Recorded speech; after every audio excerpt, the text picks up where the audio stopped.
नमस्कार, स्वागत है आप सभी का। क्या पत्रकारिता में काउंटर क्वेश्चनिंग करना मना है? क्या ताकतवर लोगों से सवाल नहीं पूछे जाने चाहिए? क्या उनसे काउंटर क्वेश्चन नहीं किया जाना चाहिए? वो तब भी अगर वो गलत फैक्ट दे रहे हैं, तब भी आप उसको सहज तरीके से स्वीकार करेंगे। क्योंकि मैंने जब जी न्यूज पर प्रचार मंत्री अनुराग सिंह ठाकुर जी का वो इंटरव्यू देखा जिसमें इकोनॉमिक पैकेज को लेकर के लोग बात कर रहे थे, तो मैं स्तब्ध हो गया कि कितना बड़ा धोखा आखिर ये लोग कर रहे हैं अपनी ऑडियंस के साथ। डीएनए वाले किस तरह से गलत चीजें दी जा रही हैं। इसीलिए मैंने डिसाइड किया कि मैं आपको आज तक की अंजना ओम कश्यप और रिपब्लिक भारत का वो फेक प्रोपेगेंडा आपको साफ तौर पे बताऊंगा और आप भी इस चीज को कैसे पहचानेंगे वो भी आप समझ लेना। तो पहली बात मैं शुरू करूं तो उससे पहले चैनल को सब्सक्राइब कर लीजिए और नोटिफिकेशन बेल आइकन को दबा लीजिए। अपना शो शुरू करते हैं, राइट न्यूज एनालिसिस।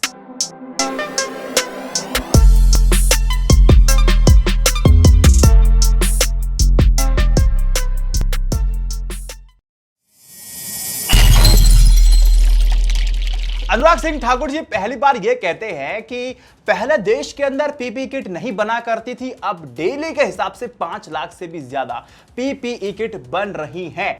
कल तक हम एक भी पीपीई किट नहीं बनाते थे, आज हम 5 लाख पीपीई किट्स एक दिन में बनाते हैं। नहीं, अब सवाल यहां पर यही है कि यह बात प्रधानमंत्री नरेंद्र मोदी जी ने और अंजना ओम कश्यप जी ने ट्विटर पे ट्वीट की थी। फैक्ट वाली बात यह है कि तीनों ही झूठे हैं, महा झूठे हैं, तीनों ही आपको छल रहे हैं। फैक्ट यह है कि 30 जनवरी 2020 को सरकारी आदेश निकल के आता है कि तत्काल प्रभावी रूप से आप पीपीई किट का एक्सपोर्ट को बैन कर दीजिए, फिलहाल तुरंत। अरे साहब, महामारी के बाद अगर आप पीपीई किट को बना रहे हैं तो आपने फरवरी में कैसे इसको बैन कर दिया? बनने से पहले चीजों को आप बैन कर रहे हैं। तो यह बात मैं आत्मनिर्भर प्रधानमंत्री मोदी जी से, अंजना ओम कश्यप स्वघोषित पत्रकार जी से और साथ ही ट्रांसलेट मिनिस्टर अनुराग सिंह ठाकुर से पूछना चाहता हूं कि ऐसा कृत्य आप कैसे कर लेते हैं? जो चीज है ही नहीं उसको आप बैन कर देते हैं। सवाल बनना चाहिए साहब। दूसरा सवाल यह था कि विपक्ष ने 5% इकोनॉमिक बेल आउट पैकेज मांगा, हमने 10% दिया। अर्थव्यवस्था का 10% यानी कि जीडीपी का 10% दिया है, जबकि विपक्ष 5% की मांग करता था, 10% तक पहुंचे। लेकिन साहब अगर पूरा डिकोड करोगे, मैंने भी किया है, तो ये मात्र जीडीपी का बैठ जाता है 1.5%, क्योंकि इससे पहले भी आपने जो राहत पैकेज दिया था वो इंक्लूडेड था इसमें। और आंकड़े की बाजीगरी आपसे ज्यादा अच्छा और कौन कर सकता है? इसको लेकर के ये हुआ कि जो अलग अलग जो रेटिंग एजेंसीज हैं आपकी रेटिंग को घटाना शुरू किया थी, भारत की रेटिंग को गिरा दिया। और जो इन्वेस्टर्स से भारत से पैसा निकालना शुरू करते, क्योंकि वो इस इकोनॉमिक बेल आउट पैकेज से नाखुश भी थे और साथ ही जो लॉकडाउन बढ़ता जा रहा है उससे ये इन्वेस्टर्स निराश भी थे। तो मैं आपको डाटा दे दूं, तकरीबन 1.7 अरब डॉलर रुपए निकाले जा चुके हैं पिछले 4 महीने के अंदर। अब तीसरी बात, अनुराग सिंह ठाकुर जी कहते हैं कि 20.5 करोड़ जनधन खाते में 41,000 करोड़ रुपए डाले हैं इन 2 महीनों के अंदर। 20.5 करोड़ जनधन खाता धारकों के खाते में 41,000 करोड़ रुपया मात्र 2 महीने में डाला।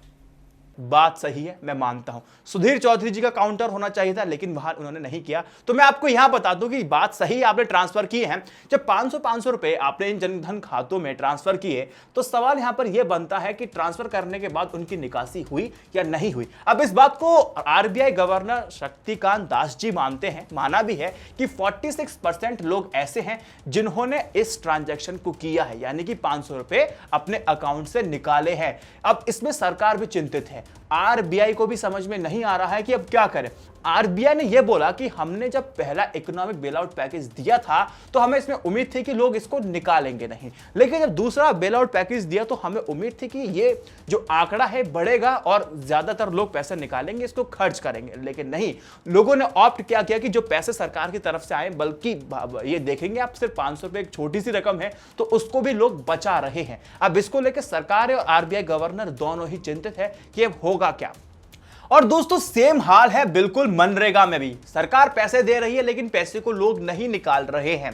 अब यहां पर आपको एक बात समझनी होगी कि सरकार आपको पैसे देती जा रही है, ज्यादा पैसे दे रही है, लेकिन आप फिर भी इसको कंज्यूम नहीं कर रहे हैं। यानी कि भारत के लोगों की जो एमपीसी है वो घटती जा रही है। एमपीसी का मतलब होता है कि मार्जिनल प्रोपेंसिटी टू कंज्यूम, यानी कि आपकी तनख्वाह बढ़ रही है, आप खर्चा करेंगे, ये होता है एमपीसी। इसी के हिसाब से वैल्यू को डिफाइन किया जाता है। जैसे कि आपकी 100 रुपए तनख्वाह बढ़ जाती है, आपने 100 का 100 खर्च कर दिया, तो जो वैल्यू है वो इज इक्वल टू 1 हो जाती है। और अगर मेरी 100 रुपए की तनख्वाह बढ़ जाती है और मैं 100 के 100 बचा लेता हूं, तो इसका मतलब यह हो जाता है कि एमपीसी मेरी 0 हो चुकी है, यानी कि मैं खर्च कम और बचा मैं ज्यादा रहा हूं। अब ये समझिए, इसका मतलब यह है कि ऐसी कंडीशन तभी आती है जब आपका भरोसा सरकार पर नहीं होता है। स्वास्थ्य का संकट आर्थिक संकट को हवा देता है। जब लोग डरे हुए होते हैं और असमंजस की परिस्थिति में होते हैं, तो लोग खर्चा करना बंद और बचाना ज्यादा शुरू कर देते हैं। और यह बात कोविड-19 से पहले भी थी और कोविड-19 के दौरान भी है। तो यहां पर कंज्यूमर का जो कॉन्फिडेंस है ना, वो ज्यादा बढ़ करके नहीं आ रहा है। तो केंद्र की सरकार को चाहिए था कि इस कॉन्फिडेंस को जीता जाए, तब जाकर के जो आपने जो पैकेज दिया है वो सिर्फ एक लॉन्ग टर्म गेन के लिए मान के चल रहे हैं कि वहां फायदा होगा, लेकिन इंस्टेंट अभी बूस्टर के लिए चाहिए था कि आपको ना पैसा देना चाहिए था लोगों के हाथों में। इसको लेके मैं आगे बात करूंगा, लेकिन फिलहाल मैं आपको बता दूं, कंज्यूमर जो कॉन्फिडेंस है वो बिल्कुल नीचे है, इसीलिए वो इन्वेस्टमेंट करने से डर रहा है।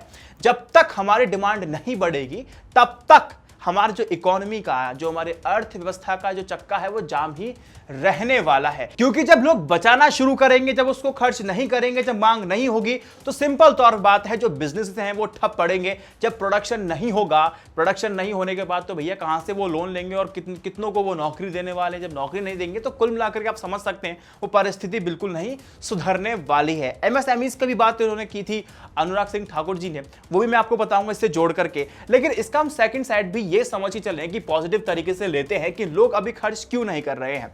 एक हम ये भी लेके चल सकते हैं कि इस लॉकडाउन में जो महिलाएं हैं वो घर से बाहर निकलना भी पसंद नहीं कर रही हैं, क्योंकि वो अभी सिर्फ जो घर में नकदी है, जो कैश है, उसको खत्म होने का इंतजार कर रही हैं। और दूसरा साइड भी ये आप ले सकते हैं कि बैंक कई बार अपनी कॉस्ट कटिंग के लिए जो कंज्यूमर हैं, जो अकाउंट होल्डर हैं, उनको ना एसएमएस के थ्रू जानकारी नहीं देता है कि आपके अकाउंट में इतना पैसा हो चुका है, इतना पैसा क्रेडिट हुआ है, इतने पैसे आपके डेबिट हुए। तो इसकी वजह से बहुत सारे लोगों तक ऐसी जानकारी नहीं पहुंचती है। तो हम एक पॉजिटिव नोट पे ये लेके चलते हैं कि हो सकता है जब सरकार आगे चल करके और पैसे डालेगी, हो सकता है कि आगे चल करके ये लोग बाहर निकले, पैसा निकालें और जाके डिमांड को बढ़ाएं और हमारी अर्थव्यवस्था की जो चक्का जाम हो रखा है उसको दोबारा से चलाएं। मैं इसको लेकर के चल रहा हूं, मान सकता हूं कि ठीक है कि वाली परिस्थिति भी हो सकती है।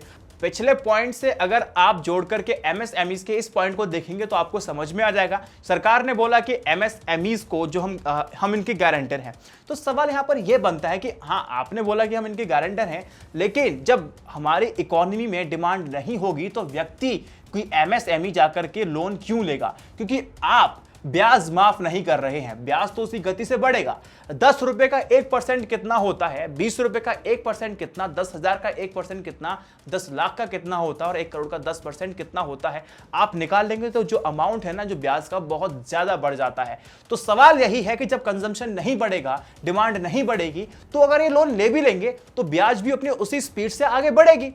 जब उसी स्पीड से आगे बढ़ेगी तो ये एनपीए का जो खतरा है और ज्यादा बढ़ता जाएगा। और बैंकों ने आपसे पहले भी, कोविड-19 से पहले भी बैंकों ने कहा था कि ठीक है, आप ना एमएसएमईज को, छोटे छोटे जो उद्योग हैं, जो बड़े उद्योगपति हैं, उनको पैसा दीजिए, आप उनको लोन दीजिए। आरबीआई के कहने के बावजूद भी बैंकों ने लोन देना सही नहीं समझा था और नहीं दिया था। क्यों नहीं दिया था? क्योंकि हमारी जो बैंक की जो बैलेंस शीट है ना, वो बिगड़ जाएगी। क्योंकि लगातार बढ़ती हुई जो एनपीए है, उससे हमारे बिजनेस पे असर पड़ने वाला है। तो आरबीआई की बात को भी नजरअंदाज किया बैंक वालों ने, बोला कि एनपीए बढ़ेंगे, बैलेंस शीट को हमें सुधारना है। और सेकंड केस लेके भी चले, अगर एमएसएमईज वाले अगर अप्लाई भी करते हैं, तो आपको क्या लगता है कि बैंक वाले बड़े आसानी से उनको पैसा दे देंगे? नहीं देंगे, क्योंकि आपको पता है कि जो एनपीए है, जो लगातार बढ़ते जा रहे हैं, वो इन बैंकों का सरदर्द बने हुए हैं। अब यहां पर आपको मैं क्लोजिंग नोट देता हूं इस वाले पार्ट में, जी न्यूज और अनुराग सिंह ठाकुर के बीच की बातचीत में। आखिर यहां सरकार को क्या करना चाहिए था? यहां पर जो बड़े बड़े इकोनॉमिस्ट हैं, उन्होंने साफ तौर पे बोला था कि कम से कम 30 लाख करोड़ रुपए का नगद प्रोत्साहन देने की आवश्यकता थी, ना कि सुधार प्रोत्साहन की। और जो सरकार ने दिया है वो नगद नहीं दिया है, वो आपको सुधार प्रोत्साहन दिया है, जो कि मैंने आपको पहले ही बताया कि ये इंस्टेंट बूस्टर नहीं है, ये आगे चल के फायदा हो सकता है। और 30 लाख करोड़ होता है टोटल जीडीपी का 14%। और सरकार को पे चेक प्रोटेक्शन की भी कार्यक्रम की शुरुआत करनी चाहिए थी। और कुछ सजेशन मैं देता हूं। अमेरिका ने 349 अरब डॉलर का कार्यक्रम चलाया है, जिसमें वो सस्ते जो कर्ज हैं उन कंपनियों को दे रहे हैं और उनसे कह रहे हैं कि आप अपने एम्प्लॉयज को ना निकालें इस तय समय तक, और ना ही उनके सैलरी में कटौती हो, जो कि दोनों काम हमारे इंडिया में हो रहे हैं। एक तो आपको नौकरी से निकाला भी जा रहा है जबरदस्ती, और साथ ही आपके पैसे भी काटे जा रहे हैं जबरदस्ती। अमेरिका ने कर्ज दिया और बोला कि आप ये काम कीजिए और आप हमें जब पैसा लौटाए सिर्फ आप ब्याज का भुगतान कीजिए, बाकी हम लोग देख लेंगे। तो यहां पर देखिए भारत में क्या ये मुमकिन नहीं हो सकता? यहां पर भारत में झारखंड एक ऐसा राज्य है जहां पर ये काम हो चुका है। 2016 में देखेंगे तो जो गारमेंट सेक्टर है वहां पर सरकार ने 40% सैलरी दी थी खुद अपने अकाउंट से, और यह स्कीम बेहद सफल हुई थी। अगर ऐसा कुछ सरकार करती तो ठीक है, आपने नहीं किया। लेकिन एक चीज ये भी है कि जो भारत की कंपनियां हैं वो हर बार कहती हैं इनको टैक्स में रिबेट चाहिए, उन्हें कॉर्पोरेट टैक्स में कटौती चाहिए, क्योंकि ना डिमांड हो रही है, डिमांड नहीं होने की वजह से जो लॉसेस हैं वो बढ़ते जा रहे हैं और जो लोग हैं वो हमारे लिए बोझ बनते जा रहे हैं। तो सरकार क्या करती है? अमूमन यही करती है। कोविड-19 में भी जो रिलीफ मिला है, बेल आउट पैकेज दिया है, उसमें सारे काम किए हैं। अभी हाल ही में सरकार ने कॉर्पोरेट टैक्स में अगर आप देखेंगे तो 1.75 लाख करोड़ की छूट दी है। और आप सबको मैं बता दूं, ये जो छूट होती है ये इन्हीं कंपनियों का मुनाफा होता है। बहुत बड़े स्तर पे स्कैम चलता है, इस बात को आपको समझना होगा। और यही पैसा घूम फिर करके सरकार के तिजोरी में जाता है। सरकार के तिजोरी में जाने का मतलब इलेक्टोरल बॉन्ड से है। पूरा स्कैम बता दिया मैंने। समझने की कोशिश कर रहा कि कैसे यूपी की सरकार में और कैसे बीजेपी की सरकार में जो इलेक्टोरल बॉन्ड को लेकर चेंजेस हुए हैं और ज्यादा घातक कैसे बीजेपी की सरकार में है, मैंने इस वाले वीडियो में बताया, जाकर के आप देख सकते हैं। अब ये जो पैसा है जिसको सरकार ने माफ किया है, ये कंपनियों का हो जाता है मुनाफा। कंपनियां खाती हैं, उसमें से कुछ निकाल करके इलेक्टोरल बॉन्ड के रूप में पार्टी को चंदा दे देती हैं। यहां पर क्या सरकार ये व्यवस्था नहीं कर सकती थी कि हम आपको कॉर्पोरेट टैक्स में छूट तो दे रहे हैं, लेकिन आपको ये भी करना होगा कि आप नौकरी से लोगों को नहीं निकालेंगे और ना ही सैलरी में कटौती करेंगे? क्या ये शर्त नहीं रखी जानी थी? क्या ये शर्त रखना गलत होता?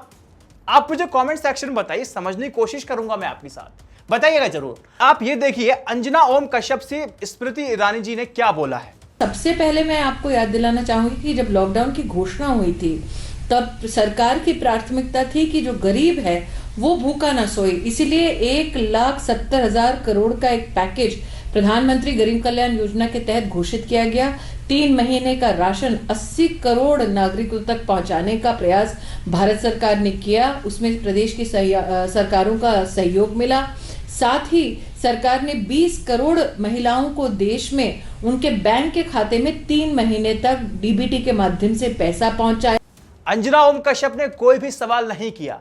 अब इस ट्वीट को आप देखिए जिसको फरीदाबाद पुलिस ने किया है। रिपब्लिक भारत पर आज ब्रेकिंग न्यूज के रूप में खबर चलाई गई कि इंडोनेशिया व फिलिस्तीनी मरकज जमाती फरीदाबाद पुलिस ने गिरफ्तार किए हैं। अब ये 12 मई को गिरफ्तार किए गए और 19 मई को कोर्ट से रिहा किए गए थे। कृपया जानबूझकर पुरानी खबरों को ब्रेकिंग रूप में चला करके अपने दर्शकों को गुमराह ना कीजिए। अब ये साफ तौर पे ऐसी बातें चल रही हैं टीवी पर। गुमराह आपको किस तरह किया जा रहा है, इस एपिसोड में मैंने आपको समझाने की कोशिश की है। इस वीडियो को शेयर कीजिएगा और i9 न्यूज इंडिया की जर्नलिज्म को सपोर्ट करने के लिए आप पेट्रियन यूट्यूब मेंबरशिप ले सकते हैं, ताकि हम और आप और अच्छे से कनेक्ट होकर के बातचीत करें और चैनल को इसे आगे बढ़ाना है और इस तरह के प्रोपेगेंडे जो चल रहे हैं उसको थोड़ा डिकोड करने में और आसानी हो जाएगी। फाइनेंशियल सपोर्ट आप सभी का जरूरी है। बेसिक प्लान 59 से शुरू होता है और 3,999 में आप जाकर के देख सकते हैं। जय Hind, Vande Mataram, stay updated, stay educated, सत्यमेव जयते, नमस्कार।